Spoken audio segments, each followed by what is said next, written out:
Assalamualaikum warahmatullahi wabarakatuh. Salam sejahtera untuk teman-teman dan sahabat semua. Selamat datang di channel pribadi saya, di channel sederhana RD Trigona. Semoga sehat, sukses, lancar, sejahtera, dan jaya selalu untuk teman dan sahabat dimanapun berada. Adanya channel sederhana ini tentunya insya Allah bukan untuk mengajari ataupun membodohi kepada para ahli, senior, master, pembudidaya, peternak, dan penghobi yang sudah berpengalaman di bidang perlebahan.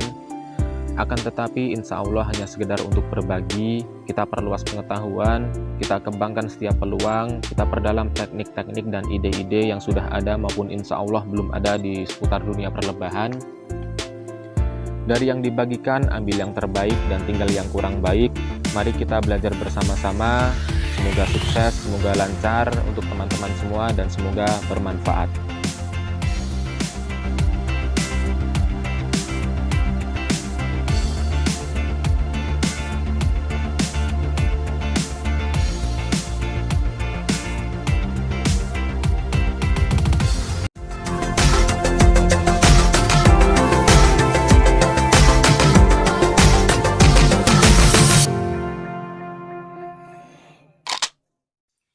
Oke, halo semua, jumpa lagi dengan saya di channel pribadi saya, channel sederhana RD Trigona.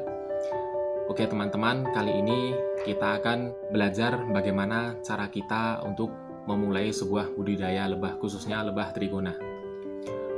Oke teman-teman, sudah saya sampaikan sebelumnya bahwasanya saya membuat video ini dengan tujuan tentunya tidak untuk mengajari ataupun membodohi kepada para ahli, senior, master, pembudidaya, peternak, ataupun penghobi yang sudah berpengalaman di bidangnya, khususnya di bidang dunia perlebahan. Akan tetapi, saya membuat video ini hanya untuk sekedar berbagi dari saya, dari pemula untuk pemula, dan harapannya semoga teman-teman bisa selalu sukses, lancar, dan semoga selalu bermanfaat tentunya.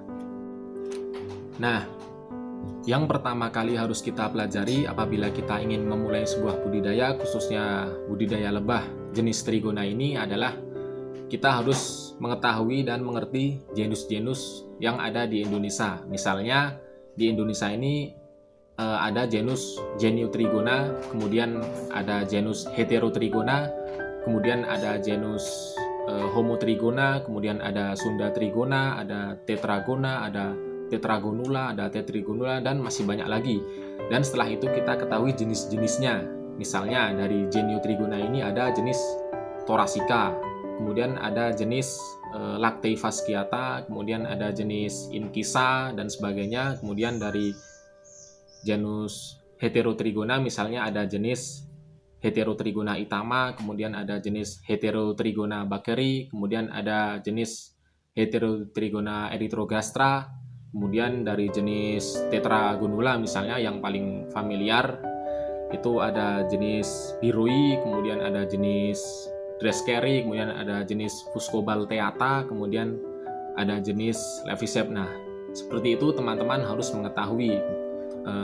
Syukur-syukur teman-teman mempelajari karakteristik dari masing-masing jenis-jenis ini. Teman-teman mungkin bisa mempelajarinya di berbagai sumber ya. Bisa dari buku-buku yang teman-teman mungkin bisa beli di toko-toko buku, atau bisa teman-teman juga belajar dari sumber lainnya seperti zaman sekarang ini banyak sekali media-media seperti internet ya.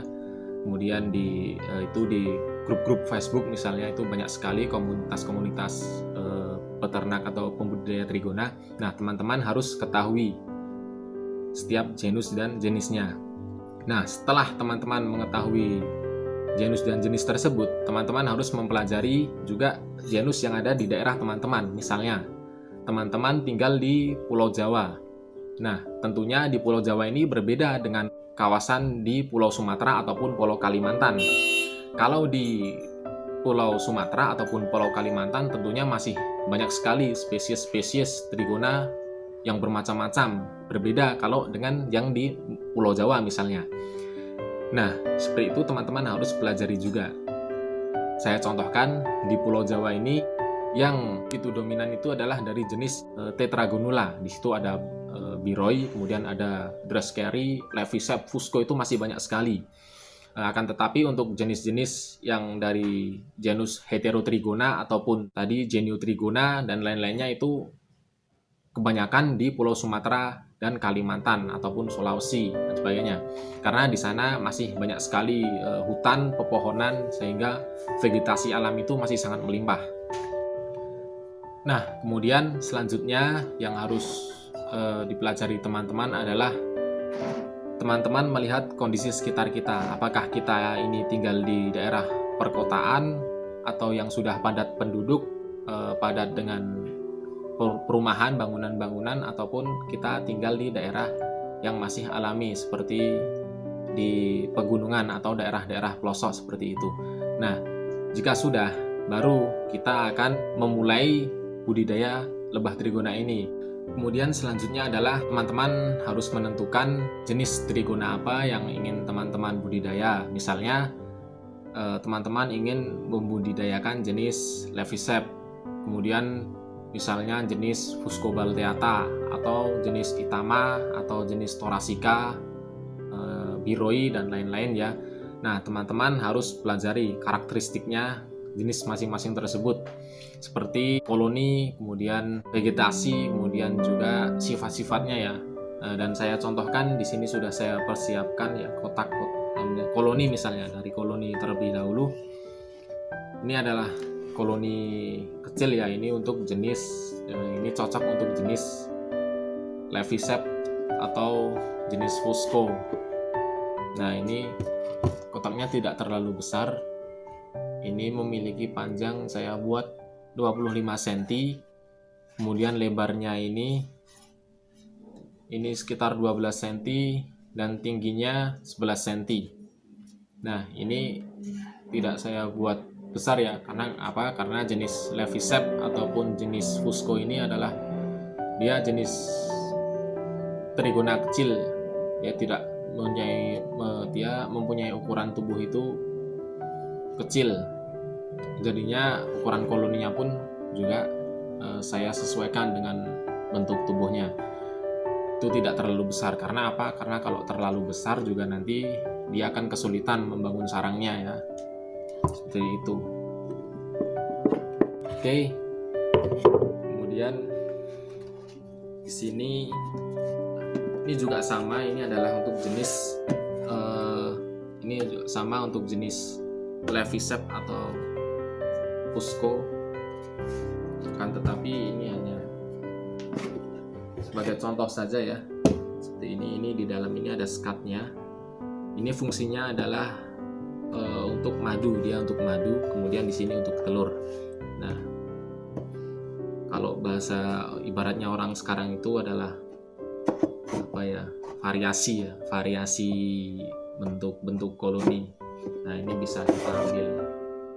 Jadi apabila kita memanen madu, kita bisa mengambilnya dan membawanya di tempat lain, seperti itu tujuannya. Tetapi ini menurut saya memang terlalu besar ya, kecuali apabila kita ingin membuat koloni super. Nah, kita membuat koloni super dengan 2 koloni dijadikan satu misalnya, tuh seperti itu. Tuh mungkin bisa pakai kotak ini, ataupun teman-teman juga bisa menggunakan kotak segede ini untuk jenis biroi atau dress carry ya, karena jenis biroi itu juga lumayan banyak, dia bisa membentuk koloni yang sangat banyak dibandingkan dengan jenis Leviceps ataupun jenis Fusco. Dan untuk yang di sini adalah koloni bertopping.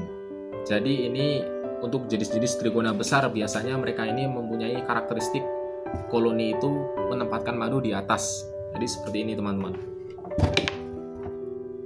Ini saya tunjukkan ya. Yang di atas ini adalah topping, kemudian yang di bawah ini adalah untuk menaruh telur. Nah, ini adalah untuk jenis-jenis trigona Heterotrigona, Geniotrigona seperti Thoracea, Itama, kemudian ada juga Lacte fasciata, Incisa dan sebagainya ya. Ini ukurannya pun juga tidak terlalu besar, dan ini hanya lebar ini saya buat 15 cm, kemudian tingginya 20. Kemudian untuk untuk toppingnya ini saya buat dengan ukuran 35 x 40. Nah, seperti itu. Ini kenapa saya tidak buat terlalu lebar? Karena dengan tujuan agar dia itu cepat, sarang telur ini cepat penuh. Jika sudah penuh, maka akan cepat naik ke topping. Kalau terlalu lebar itu nanti akan lama. Seperti itu. Nah, jika teman-teman sudah mempelajari dari jenis-jenis yang akan teman budidaya dan mengenali koloninya, cara membuat sarangnya, baru teman-teman di situ bisa memulai. Dari yang pertama adalah teman-teman harus sabar, karena untuk berbudidaya jenis lebah trigona ini memang mudah ya, akan tetapi tidak semudah yang dibayangkan. Teman-teman mungkin dari awal nanti ada banyak halangan atau kendala. Nah, yang harus teman-teman lakukan adalah biasanya teman-teman itu harus memperbanyak koloni terlebih dahulu. Jadi memang harus sabar, karena untuk memperbanyak koloni ini pun diperlukan waktu yang tidak singkat ya. Kecuali kalau teman-teman punya modal lebih, itu teman-teman bisa beli dari para penjual koloni. Seperti itu. Akan tetapi apabila teman-teman ingin melakukannya dengan cara lain, teman-teman bisa juga melakukannya dengan cara split koloni atau pecah koloni, orang bilang itu seperti itu. Nah, mungkin seperti itu ya teman-teman yang dapat saya sampaikan pada video ini. Nanti selanjutnya kita akan belajar lagi tentang bagaimana cara kita teknik budidaya lebah trigona ini. Kita akan belajar bagaimana cara memindah koloni, kita akan belajar bagaimana cara split atau pecah koloni dari lebah ini.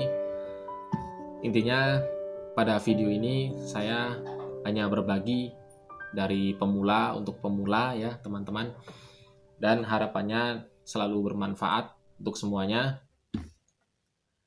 Untuk selanjutnya saya juga menyampaikan video ini adalah sebagai dokumentasi saya untuk berbudidaya lebah, khususnya lebah trigona ini. Saya sampaikan dari awal sampai akhir nanti ya. Saya memulai dari nol, dari belajar tentang jenis-jenis trigona, kemudian memulai budidaya seperti memindahkan dari alam ke kota, kemudian pecah koloni, kemudian perawatan sampai panen nanti ya teman-teman. Oke, seperti itu yang dapat saya sampaikan. Apabila ada kurang lebihnya saya mohon maaf.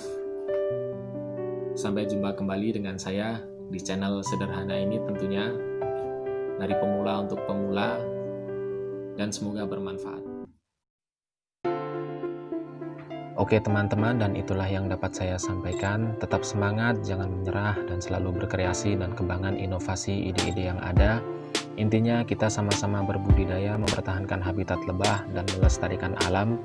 Dari apa yang disampaikan, ambil yang terbaik, tinggal yang kurang baik. Apabila berkenan, silahkan teman-teman dan sahabat like dan subscribe channel video ini, dan berikan tanggapan, saran, dan kritik di dalam komentar.